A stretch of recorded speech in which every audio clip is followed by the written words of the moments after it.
afternoon, everybody. My name is Jason Byrne, and I'm glad to be presenting today's webinar from AiRISTA Flow, which is around environmental and temperature compliance monitoring. Quite a topic today. One of the things we're going to be making sure that we do today is making this an interactive conversation. So during the presentation, if you have any questions, please put them into the Q&A box, which you'll see at the bottom of your screen. We will get to the questions at the end of the conversation. And more importantly, if we don't get to them, we will answer them directly to you once the session is ended. We'll also be providing a recording of today's session.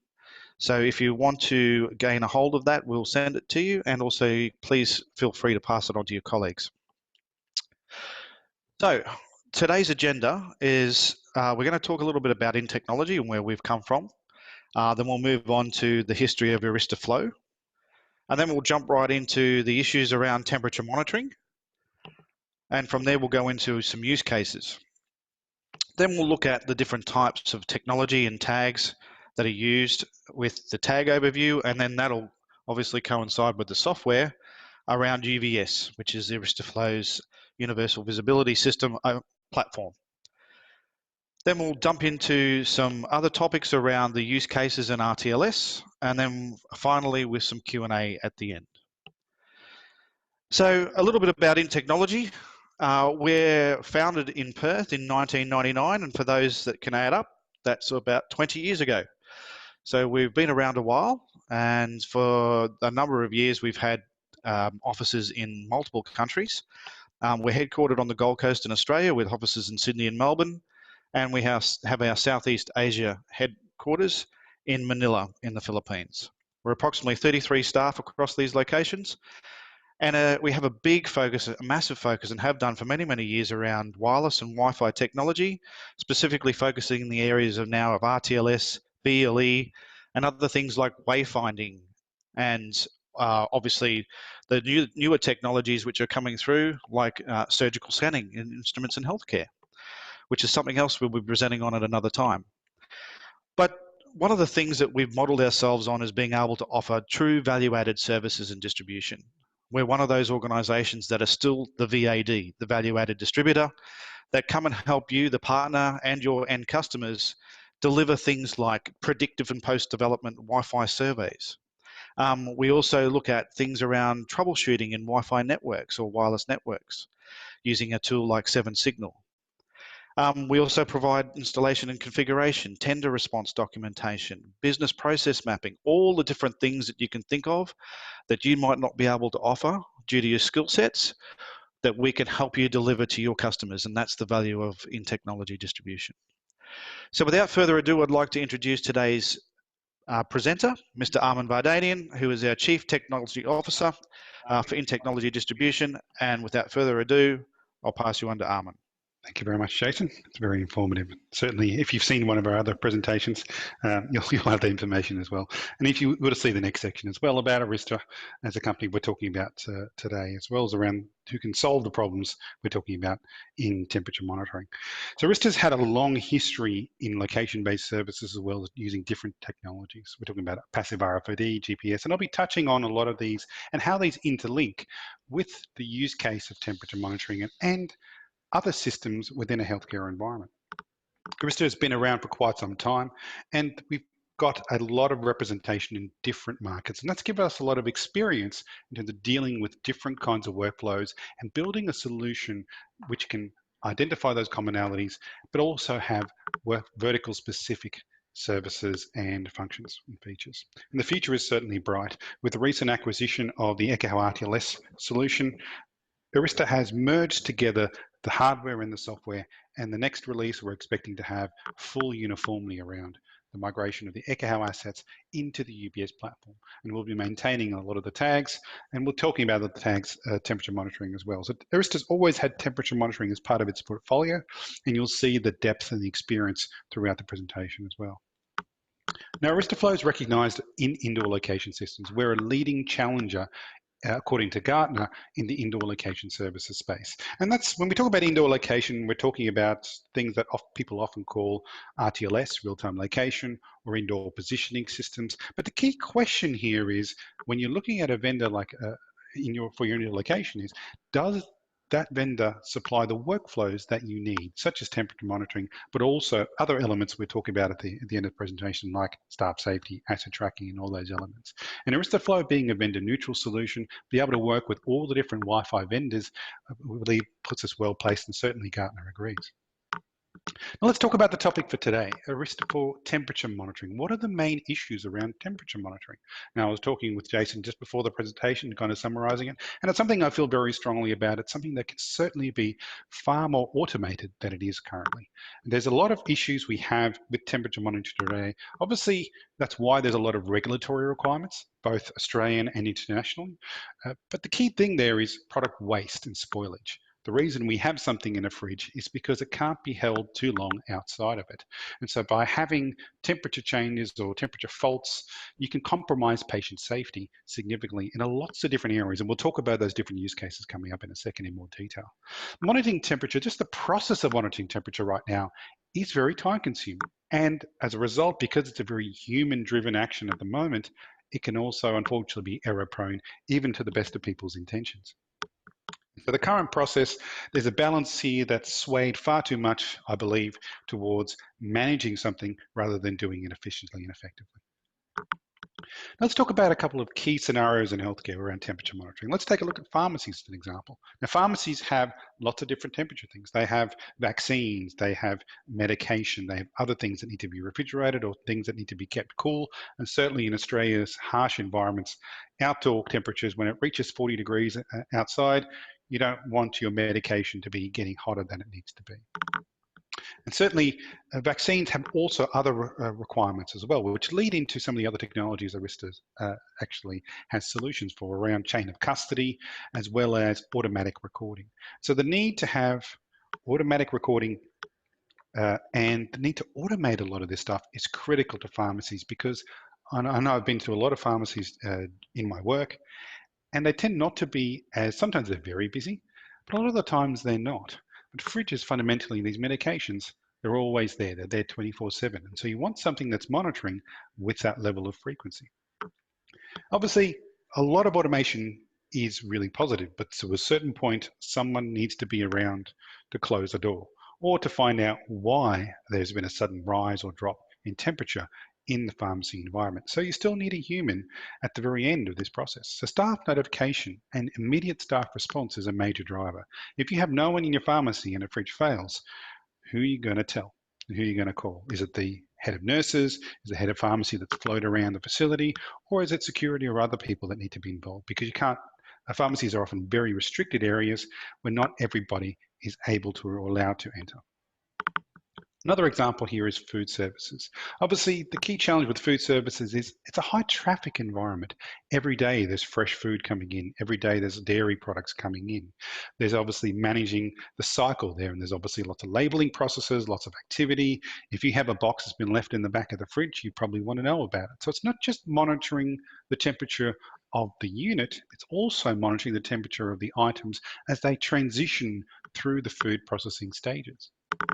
So you want to have alerts, for example, not just when temperatures happen, but also if items are hanging around far longer than they need to be. So spoilage is a key thing there. So being able to document the temperature when transporting food, but also knowing when something's been transported is really powerful. So the amount of time you need and be able to track it, not just immediate alerts, but also temperature over time is really important for compliance and regulations. There's lots of issues we see. Unfortunately, Australia's pretty good, but there's always issues, and aged care is another classic example of that, where compliance can be an issue because there's not enough automated monitoring. The staff there will often only be there during service times. So what happens outside of service times? If something gets left out, shift change, there's lots of gaps that food can fall into. And obviously, food falling into a gap, generally speaking, is a bad thing. And better food equals better care is that key takeaway here. So when you have more automation in your temperature monitoring, not just of your fridges, but also of your boxes and your crates and those kinds of elements, you can get much more effective use. And obviously that can feed itself into cost savings as well, not just about quality. Laboratories like pathology have lots of different environments, as another example there. Now, as opposed to food where it's generally hot and cold, you've also got the issue of things like very, very cold environments, which need very special probes and customized probes. in order to sustainably monitor those kind of low temperatures. You also have a lot of automated documentation, and this is where the combination of passive RFID within UBS's standard solution set can be really useful. Be able to track individual specimens with passive RFID, linking that to the fridge they're in is a really powerful driver that the UBS platform actually provides. So that's one example across many that we can have where just having temperature monitoring itself is useful, but linking it with a larger system like UBS really provides additional strengths and benefits to any kind of organization. Be able to compare that, be able to audit that. A lot of pathology activity is audit trails and reports, and UBS provides those reports, regardless of whether you're talking about cryo, be able to distinguish between them. And obviously, what is 50 degrees? Well, that's different from a cryo tube versus an incubator, as an example. One's too low and the other one's too high. Blood banks are another example where we're talking about assets which are on the move a lot. So rather than worrying about different movements, it's important to remember that blood is a precious commodity and it's something that needs to be managed and maintained. Certainly if there's any kind of quality issues, but also it's often time is of the essence. You want to know that your blood refrigerators are up to date, you're not losing any, because usually when you find those things out, time is critical. A patient is usually in dire need of blood, and you don't have a lot of response time. So prevention is a key element of blood banks, making sure you keep track. And certainly be able to accurately monitor prescribed temperatures. And also blood moves around, not just around the body, but in the blood sacs. They get moved around hospitals, but also between hospitals as well. And that leads into the next case that we talked about. I want to talk about different examples here. It's temperature monitoring in transit. A big thing we see is, okay, well, a lot of fridges will have their own temperature monitors, and they're built in and they're wired in and they're powered, which is all good and dandy. But temperature tends to move around, particularly in temperature monitoring in transit. You don't have the ability to have a big battery on there. Weight is often an issue, size is often an issue. There's packing protocols. There's obviously the risk of contamination if you've got leaks. But certainly with a small temperature probe in a bag, you can certainly track temperature monitoring and make sure that the organs or the specimens or the medicines or the blood are always in a good environment and within the tolerances. So whether it's a matter of staying in room conditions for certain strict amounts of time, or making sure that something stays cool enough so that it doesn't get spoiled and an organ transplant doesn't fail, these are all critical activities that can actually save a life. But the key thing here is the physical form factor. We're not moving fridges around and building small little bags that we still need to have the same level and quality of temperature monitoring for. So those are just a number of different examples. Now let's talk a little bit more about the ROI. Obviously, as I said before, there's a lot of manual effort involved around temperature monitoring right now. So being able to automate that stuff relieves a lot of time on nurses and pharmacies and other staff in terms of the audit trailing, audit keeping aspect, giving them more time for care, giving them more time to use the products effectively, and obviously creating efficiencies along the way the whole time. So you can reduce your external monitoring cost in terms of manpower, you can reduce the amount of time taken, and you can also reduce the risk of and loss of spoilage around vaccines, medications, and other blood products. And we're talking about one fridge. If one fridge fails and there's nothing happening and whatever the contents are spoil, it could easily be, and it has been, the numbers I've been given from institutions, could be in the tens of thousands of dollars. It's a significant loss which can be very costly, both for regional and central healthcare institutions. And the fundamental core there is what you want to do. You want to improve patient care. So in healthcare, it's all about improving patient care and keeping them satisfied. So be able to relieve your staff, making sure things are there when they need them to be, is critical for a good ROI. And part of that is also accreditation as well. When you have an automated system logging reports and be able to present that information over time and saying, yes, we take care of our fridges, we take care of our food, we take care of our stocks, and here's the proof. It's extremely valuable information for healthcare stakeholders to be able to maintain accreditation and obviously get ranking. We see that both nationally and internationally, which is really good. Let's talk about some of the hardware. So what are we tracking? How do we track temperature in automated fashion? Well, the AiRISTA Flow Temperature Monitor is an excellent tool for that. It's very lightweight, it's easy to install, it's got a long life replaceable battery, so you can have very more frequent then twice a day monitoring. You can maintain that if you wanted to, or you can have it more frequently. But also, because it's continuously monitoring, you'll have real-time alerts. So it's plug and play. You're not talking about a wired system, which means it can be portable. It can be put into a fridge, it can be retrofitted as well. And you can also get location. And that can be location can be for a static fridge or for a portable ESCI and elements like that.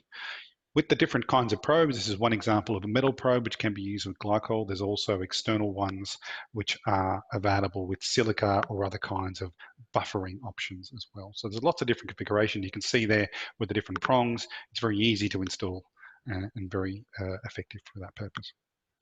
And they can be calibrated against NIST calibration, so you've got no concerns around the reliability and the accuracy. They're all adjustable both in hardware and software. Let's talk a little bit more about the use case and how UVS actually solves this use case. We talked about the problems and the issues, and we talked about how the fact that automation can really make a difference. Let's see how UVS actually does that automation in a bit more detail. So in this case here, the problem example I've got is medications. It's storing human tissue and things at temperatures. It's important for not just the practical terms of spoilage, but also for safety and compliance. So that's two issues here. One is I need to avoid a problem of spoilage. And the second issue is I need to keep track and prove that I've avoided the issue of spoilage. If there is a freezer compressor fails, what's actually going to happen? Well, the UVS solution is going to immediately alert something. And that could be via a web interface. It could be via a B4 staff tag, which has mobile messaging, which is again through the UVS solution, or it could be through an annunciator. You can have all different ways. You can pick any combination of the above kind of notifications. And that two-way communication ensures that whoever needs to get notified is always around to respond, which obviously prevents the issue of spoilage. Because it goes through a centralized system, you've got that audit trail. You know when an event happened, you know what the temperature was, you know when all the other details are. If you want to attach maintenance records for the fridge, you can do so. And so you can have a holistic, centralized log of information that you can report on. So the rules there are quite effective, and not just for the immediate action, but also for the long-term reporting. So we solve two problems with one solution. But the temperature reports are really, really useful in UVS. UVS is built on a unified platform for lots of different use cases. And the reports there are quite consistent between them. But obviously in this case, for temperature-specific reporting, we've got obviously the trends, we've got the different breakdowns, the categorization of fridges, freezers, cryogenics, and so on and so forth, or incubators if you need to talk about higher temperatures. And you can easily configure the different set points for high and low temperature. You can all do all that calibration within the software itself. And you've got nice different things like color coding. You can have logs and actions of acknowledgements within the reports. And you've got very graphical reports for stakeholders as well. And I do see that there's a stronger demand for reliable translation of what used to be the different things like paper wheels or long strips of temperature reports, or even just A4 handwritten sheets. A lot of that's very hard to report on. So having UVS with its built-in temperature reports means that reporting and that audit trail is so much easier to implement. And you've got the full detail, things like acknowledgement history, as well as alert actions and reporting. Another example of reports here. This is one example which can replicate and substitute for the current processes where you've got twice daily reporting, for example. You can see the morning and the afternoon, AM and PM, and see the trends over time. And the trends are the most useful part. If you're concerned about equipment failure, then be able to monitor the trends. You can instantly get a snapshot over time and say, yes, this freezer is about to fail, or this freezer needs to be maintained. Someone needs to come take a look at this. Preventative maintenance is far easier to do from an analytical point of view when you have these kinds of reports. So let me summarize the key benefits here before I talk about the solution architecture in a bit more detail. So temperature monitoring and automation has some key strengths around workflow efficiencies. We still see people going around tracking things twice a day. I've got one example that I talked to a community care organization where they've got a fridge in a hospital away from their main facility, and every day at the end of the day, they have someone taking a car, driving over and tracking the temperature. If you could avoid all of that, you can imagine, you don't need to imagine very far or very hard to think of the cost savings and workflow efficiency you get from that. And that real-time monitoring means that if it fails in the middle of the day, you don't have a 6-hour wait until someone actually comes to take a look. So the immediate notifications, again, all feed back into that workflow efficiency. And that leads into preventing product loss, but also improving the product quality and availability. So being able to keep track of these, be able to integrate other solutions, be able to integrate staff movements with your staff safety system, or equipment movements with your passive RFID system. You can track all of those in a single platform to give you holistic, detailed information to increase patient satisfaction and reduce operating costs. So for private healthcare institutions, it can be really critical, where cost savings are critical to delivering good services. A couple of examples here in terms of dashboards. So these are all the graphical side of things. It's all through a standard web browser, so it's not overly complicated. You're not dealing with standard blue and yellow text screens. You're dealing with a full graphical interface, which is very powerful, while presenting the information in a very easy to understand way. The UVS platform builds on location, as we talked about before. So we can track not just temperature, but also assets, staff, and visitors. So if you wanted to implement a solution where you've got blood banks on a trolley or equipment on a trolley, you wanted to monitor the temperature and monitor where it is, you can do that with a single tag. You can monitor the temperature if you've got a portable fridge. It's a very powerful solution. You can also track, as an example, which staff are interacting with that. You can do correlating activities. If a staff member left a fridge door open and they've got a tag on them, you can find out who that was. And obviously, rather than reprimanding, you can focus on training and re-education, but also looking at statistics as well. So there's lots of different workflows you can enable when you're doing real-time monitoring. Forensic replay is there as well. So if there is an issue or an event, you can actually look at the history of those activities as well. You're not just reliant upon someone writing something down. Now, the multi-map, the single architecture within UVS, is a really powerful feature. In today's Australian and worldwide environment, there's usually multi-site organisations and regional health districts. You've got fridges everywhere. Even in a small facility, you'll usually have a fridge to monitor. And rarely will you have enough people who are trained and have the time invested to monitor those fridges effectively.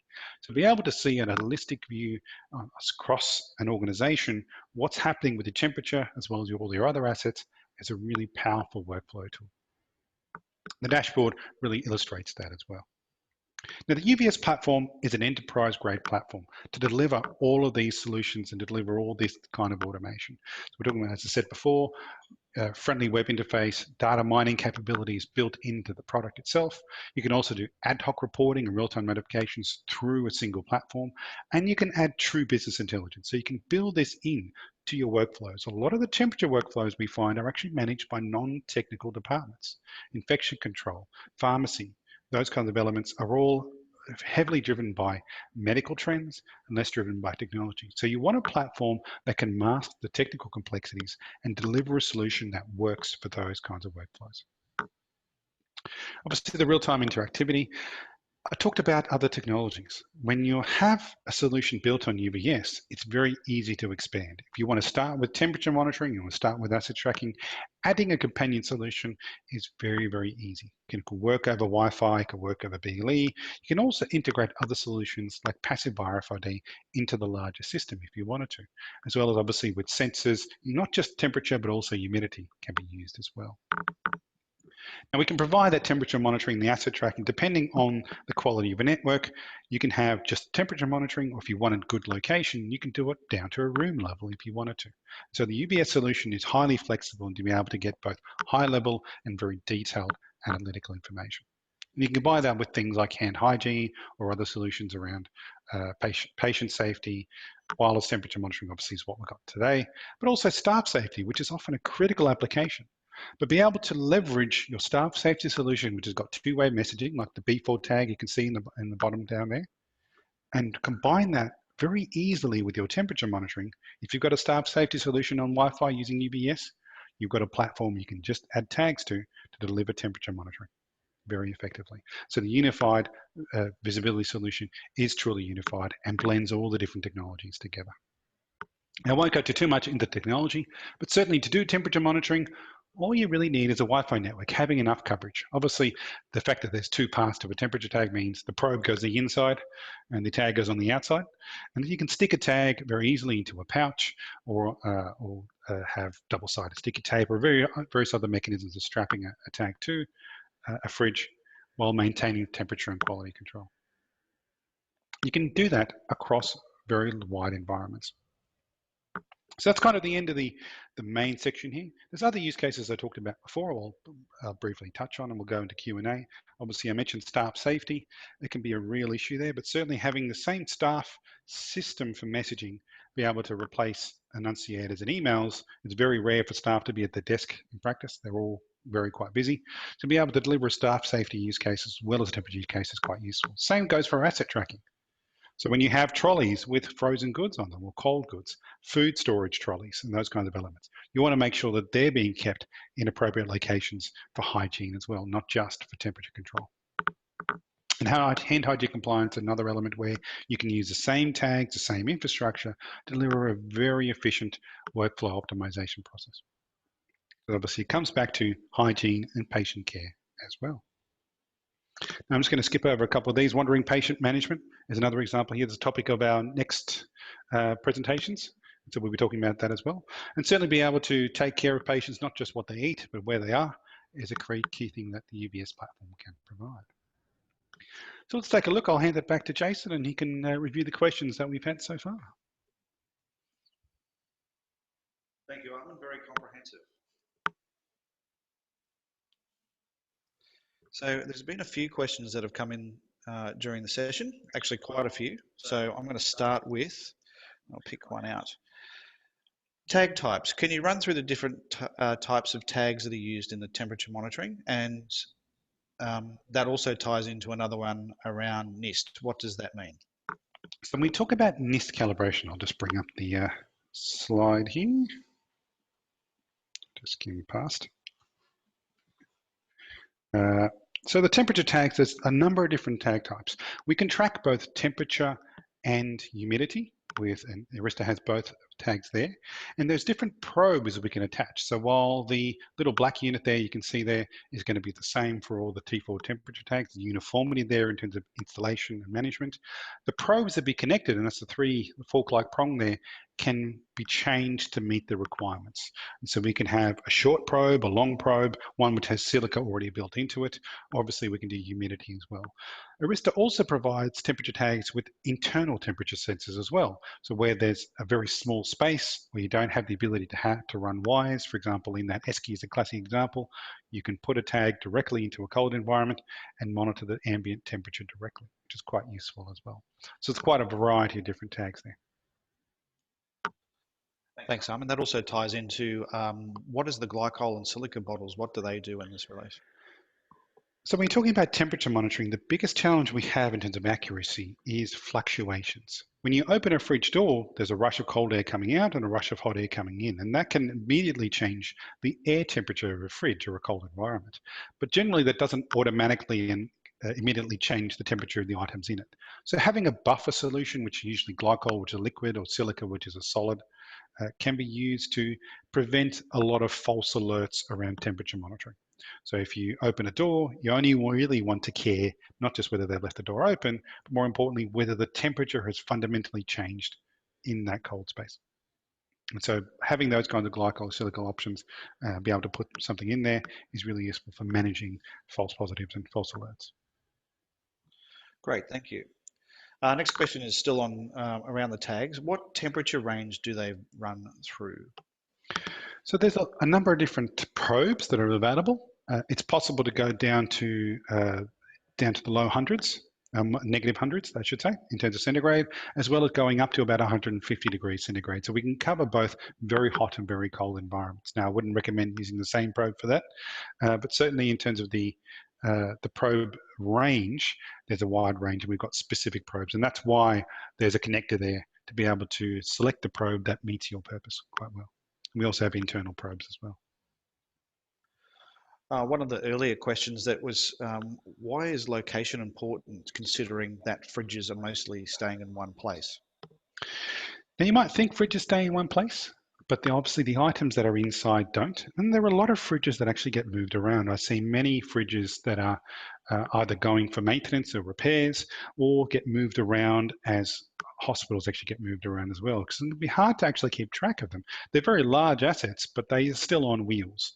And so it can be quite possible for fridges to actually get moved around, which means that the tolerance, the configuration ranges, the maintenance schedules all can essentially go out of whack, as an example. By providing real-time location, we can augment the temperature information with actual useful information about which fridge we're actually talking about. And so the location is quite useful. Obviously, for the portability side of things, location is essential. When you've got an esky with a live organ, you want to make sure that both the ambient temperature and the inside temperature is monitored wherever it goes. And having a wireless tag which can report location means if there's certain areas that need to be resolved, for example, it's passing through an unenclosed corridor going from building to building, then that's something you can fix up by obviously making sure that that path is air conditioned or a different path is taken. So that kind of audit trail location is absolutely critical for portable temperature monitoring. Does that tie into motion sensory? Yes, so motion sensing is a capability that the T4 tags do have. And the classic example there is what is in motion is the door. So if you know that something has been opened or shut, then you can actually use that to your advantage as well to say, okay, well, what is the state of the system? When was it last interacted with? So if you have a monitor in a lid or a door, you can associate that information. And that's the power of UVS, is that co-correlation. You can associate that information to a single event or look at the combination of events to understand exactly what happened, which obviously improves your audit trail. Okay, we've got a question about alerts. How do they work in UVS? Can you give us an example, please? So one example of the alerts is, as I said before, the B4 system. So I'll just bear with me here. I'll just bring up the slide. You've obviously got real-time alerts, and you've got, I didn't actually pause that, did I? So you've got real-time alerts as an example. So you can have real-world notifications through a web interface. You can also augment those alerts through messaging to a B4 tag, which is obviously gone to a staff that might be holding that tag, or you can also integrate with any kind of third-party messaging system with the underlying support of third-party integration within the UVS platform. So there's an open-ended way of having the most efficient messaging workflow. So that probably ties into the next question, which is around reporting. You mentioned that there can be immediate notification. Who can that be sent to, and how is it sent? So an immediate notification example is, let's say a fridge goes out of tolerance. You set a high or a low threshold. You're saying, well, fridge is getting warmer than it needs to be. Someone can be alerted. In most cases, organizations will choose the nurse in charge or the person on duty, for example, with pharmacies, to notify themselves. So you can have integrated audit tracking in terms of the configuration. You can have it to groups. If no one responds or acknowledges, which is part of the UVS notification platform, then you can also escalate those reports. So you can say, well, let's start with the general ward head or the head of pharmacy, and if they don't respond, then you can go to the nurse in charge or the department, the full department head. Okay, thank you. Can they, well, you've answered this question, can they be sent to specific people and departments? The answer is They yes. can, yes. Can. Yep. So that moves us into the next one. Our fridges are managed by a third party. Can your system be integrated into the building management system? That's a good example of the strength of the UVS platform. So the UVS platform has a number of different elements, including third-party integration. So we can integrate with any kind of third-party system for outbound messaging, as well as for more complicated ones, we can scope in an exercise to do bidirectional integration with systems such as nurse call, including building management systems, as well as security systems as well. So there's a lot of flexibility with that kind of notification integration.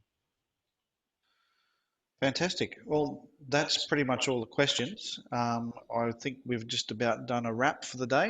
So that's a good way to finish. Yeah, I think so. Thank you very much, Herman, for your contribution today for this presentation. Once again, we will be providing a recording of the session for those who attended, and for those who attended, if you'd like to pass any information on to your colleagues, please feel free to do so, or contact Armin or myself or Vanessa, who is our channel manager for the AiRISTA Flow products for Australia and New Zealand. That's it for today. Thanks for attending once again, and we'll see you on the next one, which is coming up in our next session. Thank you very much. Thank you very much.